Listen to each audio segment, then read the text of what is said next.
Sejak tahun 2022 akhir, kurang lebih AMD dan Intel mulai memprioritaskan chipset mereka untuk mulai menggunakan RAM DDR5,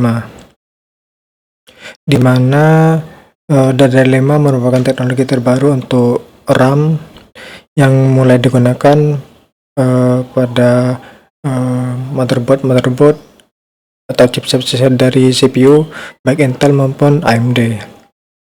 Dan tentu ini menjadi misteri apakah DDR5 yang terbaru itu akan lebih cepat daripada DDR4, dan bagaimana sih jika DDR4 itu masih tetap digunakan di tahun ini, yaitu di tahun 2024, apakah worth it untuk pindah dari DDR4 menuju DDR5. Untuk alasan pertama mengapa kamu perlu masih tetap menggunakan DDR4 adalah, yaitu kalau kalian merakit PC baru, tentu kalian membutuhkan motherboard baru jika ingin menggunakan DDR5. Sedangkan jika kalian masih menggunakan PC yang lama, itu akan tetap bisa mengupgrade pada PC kalian dengan tetap menggunakan RAM DDR4, yang dimana mungkin kalian bisa meningkatkan dari jenis kapasitas ataupun speed dari RAM itu sendiri, misalnya dari 16 GB ke 32 GB atau dari 8 GB menjadi 16 GB atau 32 GB. Dan untuk kecepatan memori itu sendiri juga bisa kalian dapatkan dengan melakukan upgrade, yaitu dengan mengupgrade dari misalnya 2666 MHz ke 3000 atau 3200, bahkan yang lebih tinggi lagi bisa mencapai 3600 dan juga 4000-an. Mayoritas gamer sekarang masih banyak yang menggunakan DDR4 itu sendiri. Mungkin bisa lebih dari 60-70% orang itu masih menggunakan DDR4. Tentu ini menjadi keuntungan bagi mereka yang masih tetap menggunakan DDR4, karena memang kompatibilitasnya itu masih sangat ideal itu, dan kedepannya juga masih ada CPU baru yang tetap menggunakan DDR4. Contohnya di AMD itu sendiri ada Ryzen 7 5700X3D, yang dimana merupakan CPU AM4, yang dimana AM4 itu sendiri sudah berdiri sejak 2017. Sedangkan performa dari CPU AM4 itu sendiri dan juga memori DDR4 masih begitu mumpuni untuk bermain game-game terbaru ya, termasuk main di resolusi Full HD dan hingga 4K. Tidak lupa untuk Intel itu sendiri juga memberi kebebasan di generasi ke-13-14 mereka, yaitu mereka menyediakan motherboard yang bisa mensupport DDR4 dan juga DDR5. Jadi tinggal kalian pilih sesuai kebutuhan kalian. Yang kedua, untuk kita berbicara tentang harga. Untuk harga 2 keping 16 GB kali 2 menjadi 32 GB RAM DDR4, untuk sekarang harganya itu sekitar 1 jutaan lebih ya. Di sini ada contohnya, misalnya ada Cleve DDR4 Bolt X series dengan speed 3200 MHz, itu harganya 1.200.000-an. Dan juga untuk merek-merek lain kita kurang lebih sama, ada yang lebih murah selisih 100-200 ribu, dan ada yang premium ini seperti G-Skill, Trident Z, RGB, yang dimana ini bisa mencapai 1.600.000. Jadi tapi menurut saya tidak usah membeli RAM yang overpriced seperti ini, mending kalian yang sesuaikan dengan budget aja, yang nggak terlalu overpriced maksud saya.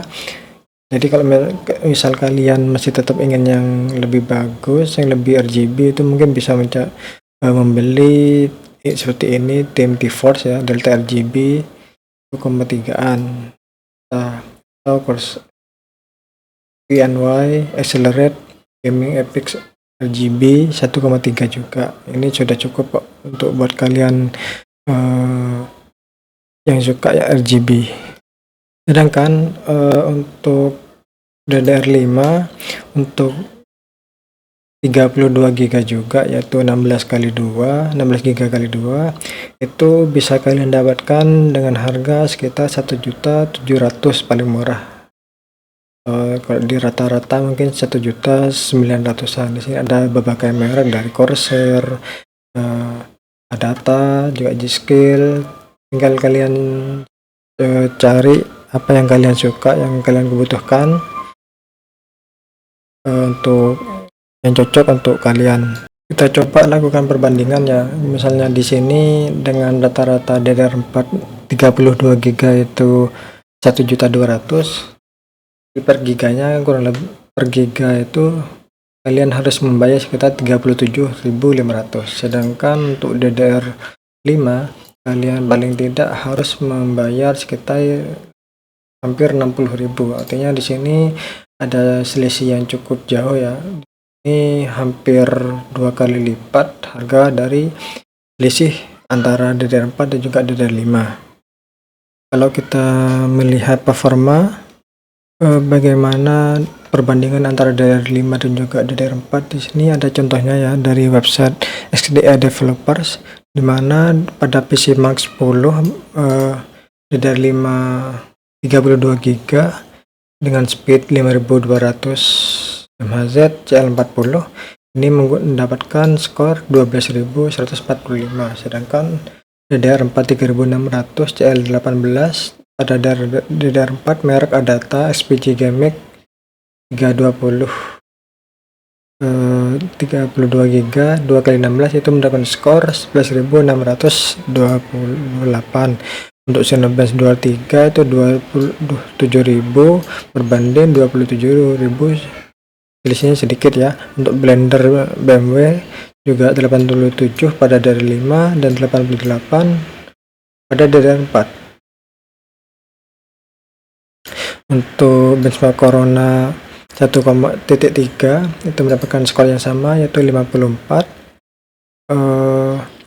Handbrake X264 MKV ke MP4 itu 123 berbanding 131.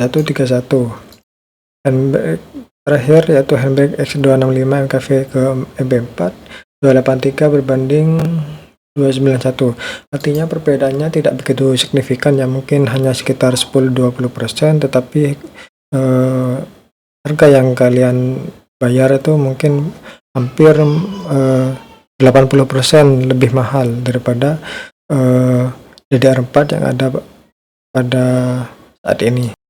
Yang terakhir adalah kesimpulan, bagaimana menurut kalian? Apakah menurut kalian itu mending beli DDR4 atau DDR5 di tahun 2024 ini? Well, menurut saya ini tergantung kalian ya. Kalian lebih banyak ke productivity atau cuma gaming? Itu menurut saya DDR4 itu masih sangat-sangat kompatibel, sangat-sangat banyak performanya itu sangat solid lah untuk bermain game atau juga produktivitas seperti editing dan juga aplikasi-aplikasi lain. Itu DDR4 di tahun 2024 menurut saya masih sangat-sangat oke. Jadi masih belum waktunya untuk kita pindah secara masif untuk dari DDR4 ke DDR5. Dan menurut saya DDR4 ini masih menjadi standar ya, masih menjadi acuan untuk performa pada game-game pada saat ini dan juga aplikasi-aplikasi saat ini. Tentu antara DDR4 dan DDR5 itu memiliki kekurangan dan juga kelebihan masing-masing. Jadi kalian kalau membuat PC dari awal, dari scratch ya, saya lebih menyarankan untuk sekalian langsung build ke DDR5, karena memang untuk potensi kedepannya itu gampang di-upgrade dan juga memiliki rentan waktu yang lama untuk menggunakan motherboard yang sama atau CPU yang lama, dan juga performanya yang mungkin sedikit lebih oke dibandingkan DDR4. Bahkan di aplikasi-aplikasi tertentu yang menggunakan bandwidth yang tinggi itu bahkan bisa mencapai 50%, 40-50% lebih tinggi performanya dibandingkan DDR4. Tapi untuk kalian yang sudah memiliki PC untuk saat ini dan sudah menggunakan DDR4, menurut saya masih belum waktunya untuk masuk atau membeli atau upgrade ke DDR5. Jadi tinggal kalian nikmati saja PC kalian untuk yang saat ini. Daripada upgrade memori, mending kalian upgrade speed memorinya atau juga kapasitas memorinya, ataupun bisa kalian upgrade tuh CPU atau GPU kalian, atau juga yang lain seperti peripheral, keyboard, mouse, dan juga SSD hingga monitor. Tentu kalian itu yang menentukan untuk kebutuhan kalian dan juga keinginan kalian. Jadi bagaimana menurut kalian untuk kedepannya, apakah lebih mending DDR4 atau DDR5? Silahkan komentar. Dan sekian dari saya. Wassalamualaikum warahmatullahi wabarakatuh.